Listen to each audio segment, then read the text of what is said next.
So, hello. I'm coming to you all as I begin another new journey. About that, in life, don't just think you are on one journey, which we are on one journey. We're on one journey of improvement, one journey of refinement, one journey to meet God, to come face to face with Jesus Christ. Um, that's not what I'm talking about. God will take you through, I believe, many journeys to get you to different points in your life. So, yes, that's just a disclaimer.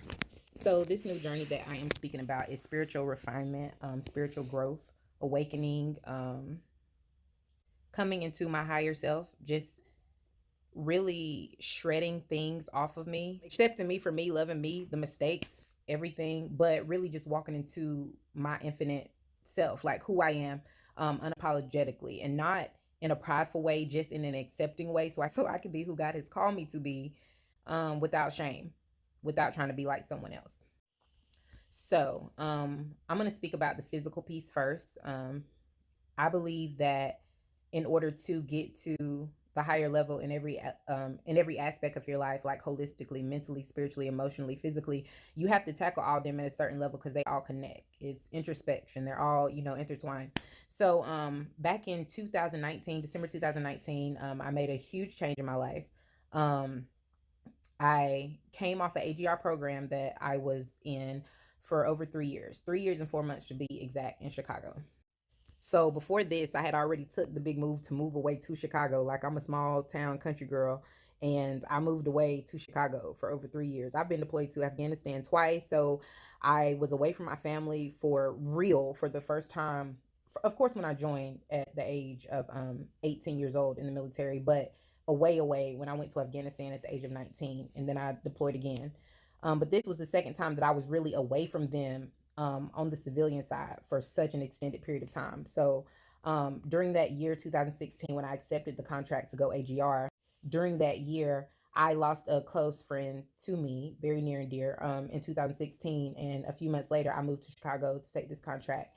And my leadership did not want me to leave, but I knew I had to go because there were just things that I was no longer willing to deal with. I felt like I had just reached a place where it was time for me to, I wouldn't necessarily say go back home, but to leave that place. And back home was the only place that I could go at the time. So there you have it. So I was walking in autonomy, like, oh my gosh, I've always been that way since I joined the military, I believe. But just really being away and striving on my own in my perspective. And I came back home to my parents' house in 2019, December. And in January of 2020, I took on a new physical journey. I stopped eating meat. In 2020, I know it was a crazy year for all of us. Everybody knows it was a crazy year.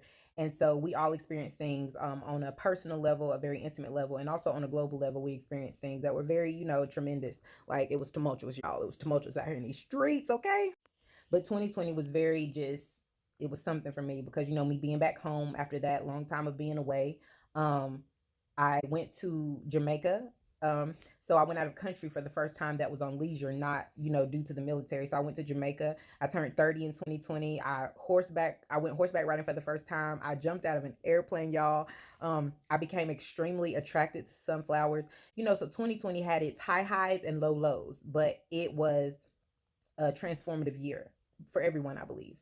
So when it comes to the physical, I also stopped eating meat for a very extended period of time, from January to July, from January to August. I stopped eating meat, and then I started eating meat again for, I say, a month, and then I didn't eat meat again, until December, and now it's January 2021. I've eaten meat. So for the most, like the majority of 2020, majority of the past year, I have not consumed meat, and I saw a drastic change in my mental and everything, such as that. So another disclaimer, you all know I'm not a doctor or anything like that. I'm just stating what happened during this time. And I don't even say, of course, I would say, like, yeah, the meat, the hormones and things in meat, it played a role in my mental and my physical change.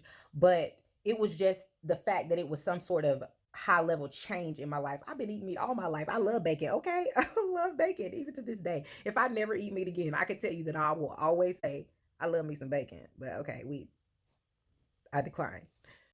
So the change really incited a lot more in me. Like, I really, like, I loved it. Like, it just, it blossomed into so many other things that I just became, like, I can't even explain it. Like, that change led to more change, if that makes any sense. And I think it's more so that it opened me up to know that I'm strong enough to make changes like that. Most people like, how do you do that? I couldn't do that. And you're right, I couldn't do it. I was like, what the world? When I came home from Chicago, I was almost 180 pounds. I was 178 pounds. I got all the way down to 143 pounds just through that process. And I also took on some fitness ventures with Massey Arias. I did her Ma 60-day fitness program, but just a lot of things. But over the past, I would say, since the end of Oh, also another thing that I did in 2020, I became an officer in the military. I've been enlisted my whole career. I became a warrant officer. So that's another thing, another high level thing that I consider to be like, I acknowledge it. I thank God for allowing me to accomplish something so great. Because when you put your mind to something, you could do it if you do it with God, if you do it with the Spirit, if you allow the divine to guide you. So back to what I was saying. Anyway, um, the change that came into my life, it just led me to more change. And I would say back in a little bit before my birthday, I want to say maybe September. I don't know when it was, you guys, that I really became attracted to sunflowers. But I could say after my birthday, October was just a grand month for me, not just for being my birthday, but just for a lot of things that I was experiencing and that I was going through. But I met someone in October, a friend that really cultivated my interest in the spiritual, not because they introduced me to anything or whatever, but it was just the connection that we had. It opened me up like I've never been open before. And I'm not even trying to be like whatever y'all thinking, which I really don't care, which is another part of my growth. It's just, it took me to a place of higher level thinking, really taking control of my own happiness, letting go of my codependent ways on family members, my parents, forgiving siblings, just, and I'm not saying forgiveness in the sense, oh, let them back in. It's not even that. It's just taking control of your own happiness, your own expectations, understanding that everybody is on this journey at a different point in life, at a different point in their journey, and that you can choose who you allow and what you allow in your life. And you could be divinely guided if you allow God to really come in. And I would say that I have always been a spiritual person. I was born into a family of pastors, and my grandparents' generation, they were religious, and I'm pretty sure the generations before them were as well. And a lot of times you're grandfathered into the faith, and you never get to know God for yourself unless you choose that when you go out on your own. When I tell you that that has been me this whole time, but this year or 2020 has made me see that I have been so surface level. I mean, God is deep. And a lot of people want to see God as just some linear divinity, whatever. They never, everyone puts God in a box. Oh, I can't really explore who I am. Well, God knows you, honey. Like, that's neither here nor there. I'm not trying to convert anybody. We all have free will. God is a perfect gentleman. He doesn't force himself on anyone, and I'm not going to force him on anyone. The only thing that I will say that may hit a little hard is it's crazy how we curse God with the same free will that he gave us.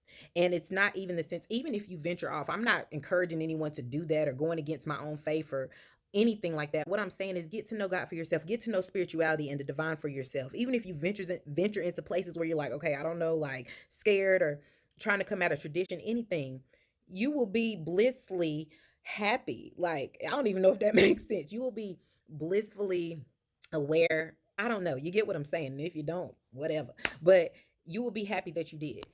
So I say all that. I'm sorry. I know I went left. That's just who I am. I'm gonna bring it back. So I'm going on this new physical journey again because I got back to just eating junk and stuff. And I noticed one thing about myself. I'm also becoming more self-aware mentally and physically. Your body speaks to you, like your body speaks to you.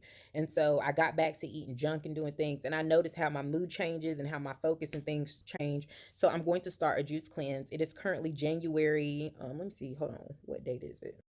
It is January the 13th, 2021. And another thing, God keeps blessing me when I don't deserve it. I am located in Virginia at the time. I am at a military training that is going to last almost half of the year. And I wasn't supposed to be in this class. That's another story, another testimony. We're going to talk about that later. But I'm about to do a juice cleanse. I will take you guys along on that journey. But spiritually, I haven't started. I'm just being open, transparent, to dig deep, because when you dig deep, you have to go layers. You have to go into things that you may have blocked out that you didn't know you blocked out until you open yourself up to feel whatever it is that comes up, and then you start to dig and you start to decipher. One thing that I will say, and which I never really understood, but I heard somebody clearly explain it, everything doesn't need to be healed. And when I say that, there are some things or some actions that we took or some attitudes that we functioned in back then or in the past or things that we went to that our old self was functioning in, if that makes any sense. I can't really explain it, but I hope somebody pick it up who need it. And when you get to a higher level of thinking and a higher level of spirituality and acceptance, you don't have to go back and explain and decipher those things, because that's what they were, because that's what they were and who you were. If that makes any, whatever. Anyway, so basically what I'm saying is don't go down the spiritual rabbit hole. Know your limits, your left and right limits, as the military would say. Don't be afraid to explore the things that do scare you, that are hurtful, that are painful. Take time to do that. Get by yourself, get with the Lord, get alone. Stop taking in information from social media, other people, even books aside from the Bible. Allow the information to come from the divine, from the spirit, from God. Allow him to pour into you, because when you get information overload, what's translated in you can be very conflicted. But don't dig into things that don't need to be dug up. Accept things and release them. Some things you will have to dig, you will have to open, you will have to reveal, you will have to put ABCD, lay aside in order to heal, to grow, to receive what the lesson was, and to let it go, to no longer pick up, to no longer pick up. Releasing what has served you, or releasing what no longer serves you, or releasing what never served you. You get what I'm saying? So just being in that energy of, I want to do better, I want to get higher, and don't think it's the end all be all, because we're going to be climbing to the day we reach. And I don't even know if we reach. It's a constant climb. It's always about refinement and progress, not perfection, not meeting a certain pinnacle, because we always have room to grow. As long as we are here on this earth, here in this flesh, we will always have room to grow. But there are pivotal moments in your life that you could choose to grow where it's there for you. You just have to do the work, or you could choose to stay in the same place that you've been for many of years. And that can come with so much pain, hurt, and destruction. So if you choose to go higher, your tendencies, they have to be higher. Your intentions have to be higher. I'm not going to lie, it's hard. There are people that I need to forgive that I'm still like having issues with forgiving. There are things in me, habits and thought processes, jealousies, things in me that I need to pull out. And it's about being humble and seeing yourself, but also holding other people accountable in love, knowing that they are on a journey, not allowing their mess to affect you, even if it's directed towards you, but also knowing the healthy boundaries to put up. Y'all, it's so much in this. It is so much. And I don't even know half of it. I don't even know a quarter. I'm just sharing this because I feel like it will be beneficial. And I'm learning to understand that if I only reach one person in this life, that I've did what God has called me to do, and I'm okay with that. I don't need to be any more. I don't need to be any more than what he has called me to be, because ultimately it's not about me. It's about whatever God wanted to be about. And in the process, he's going to take care of me, and he's going to make sure that I have the desires of my heart, and that it's all going to be interconnected into what he's having me do, for my growth, for my health, for this earth, for the earth's growth and health. Just like this, I sometimes I love to talk to the people I love and who are close to me. Sometimes I can seem like a little introverted, but I love to talk. But at the same time, I stumble over my words. That's a very practical thing that, you know, I struggle with at times. Many people may not know that, but I do. I want to take a very pragmatic approach to my life now, to my thought processes, to things that I do. I don't want to overthink. I don't want to underthink. I want to give what is necessary for what needs to be given to. If you feel me, what I'm saying. If you got an 8 ounce cup, I only want to put 8 ounces of water in it. Okay, but if you got a 12 ounce cup, you need to fill that mug up. And if God tells you to just bring it to the brim, do that. I'm done. Y'all feel me? You get what I'm saying? For those who do resonate, you get what I'm saying. For other people who don't, maybe this is not for you, or maybe you'll get it when it's time. At the end of the day, staying in your lane is not just a cliche that some people say to snap their fingers. It shouldn't be, at least. Staying in your lane is what you should really do. God created us for different levels, for different things. It doesn't matter if you're a janitor, like people say, or the CEO of a company. It doesn't really matter all the time what your position in this world is. Wherever you stand, wherever God has seated you, has set you, whatever, wherever you at, God will use you if you let him, and you will find so much fulfillment. Stop trying to fulfill yourself in the materialistic things. Stop trying to find fulfillment in the fleeting things. You can go buy you a Corvette, which I want one too. I'm gonna get one, but what I'm saying is that ain't gonna be the source of my happiness anyway. Stop trying to find your fulfillment in things like that, because on your deathbed or close friends or a close loved one's deathbed, I'm pretty sure they ain't gonna be like, man, them Gucci shoes you brought me for Christmas in 2008, them things was banging. They're going to say, I remember how you made me feel when I was down and out, and you encouraged me to keep going for the goal. When you encouraged me to take that step when I thought that I couldn't make it, and I took the step and I could make it. You have to think at things like that. Everybody ain't gonna be there. Don't get mad at people. It's a journey. I'm still on my journey. I'm humble and I'm human. I could still be very petty.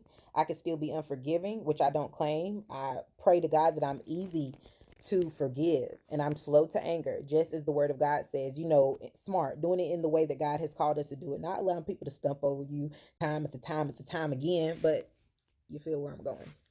Video diary numero quattro. Okay, number 4. This is video diary number 4. Holla at your girl.